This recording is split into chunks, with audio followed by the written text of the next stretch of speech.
Hi, thank you for joining me on HR Chalk Talk. I'm Brent Houchin, founder of Houchin Consulting and co-founder of Tech People Resources, also known as TPR. Today's subject is anxiety. It's a subject that often HR or leadership tries to stay away from, when in reality it's a subject that needs to be embraced. Leadership and HR are always taught and expected to be the rule follower, the fair and even-handed group, but also the empathetic group. So if we're supposed to be empathetic, why is it that we often stray away from the subject of anxiety? Is it that we don't always understand it? That we think we don't have it ourselves? That we do not seem to know others with anxiety? Or that it's something unknown or confusing? No matter what our personal insight or what we think our personal insight is, we need to take the time to understand each individual's anxiety so that we can properly assist and accommodate when and where appropriate. Ask questions, ask about triggers, and ask what you can do to help. Of course, you may need to involve proper departments at your company like the leave of absence department or the FML or family medical leave department. If you don't have such a department and you need help, you can always contact me at Houchin Consulting for more information.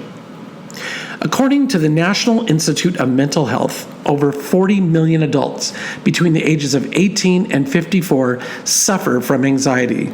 Anxiety comes in many different shapes and many different sizes. It is certainly not one size that fits all, and each person is affected differently. This is why it is so important to understand it. Some people have tactile concerns, some have reactions to high stress, some to small or enclosed spaces. Some people react to visual overstimulation, and much of these symptoms manifest excessive worry, unwanted thoughts, some of which can be imminent death. They can be excessive worry, palpitations, fear, crying, apprehension, depression, and shortness of breath. No matter the anxiety, learn about it and what it means and what it does to the individual. Maintaining a positive and supportive work environment can mitigate work-related issues and can lead to a more productive and unified workforce. Be careful. It's important that you ask questions of the individual in a way that makes them comfortable. Ask what they are comfortable with sharing with the intent of helping them in the workplace and with their co-team members. Keep in mind that they are helping you and educating you also. Often, anxiety and panic interfere with daily activities, including work. Anxiety can be difficult to control and may last extended periods of time. Symptoms often start during childhood or the teen years and continue well into adulthood. So what are the suggested steps that we have you take? Well, we have 8 in mind. 1, create a welcoming environment and culture so as to create an overall positive mood of the workforce. 2, have an open door policy. Team members should always feel welcome to speak to their leadership or HR. 3, identify behavior. Remember that many team members and individuals do not want to come forward and may need to understand your open door policy through a communicated discussion. 4, respond appropriately. Listen, acknowledge, ask questions, and respond with how you can assist, or inform the individual that you'll be back in touch with them soon. Give them a specific date and time and place so you can respond with a plan of action. Number 5, set expectations. Once the plan of action has been set, expectations of actions and communication is very important.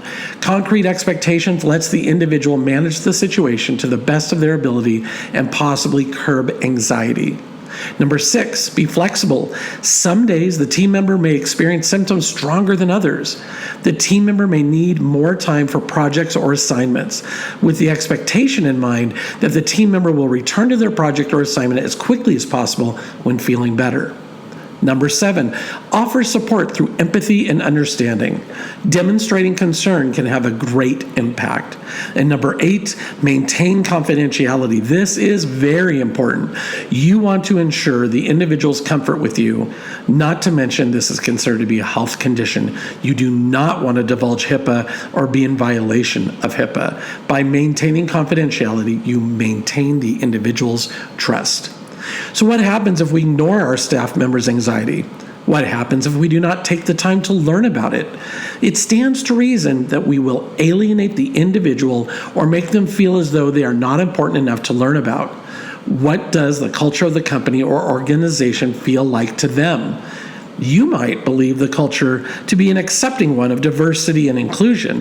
However, nothing could be further from the truth if the diversity of the individual, specifically their anxiety, is not considered and therefore cannot be considered inclusive.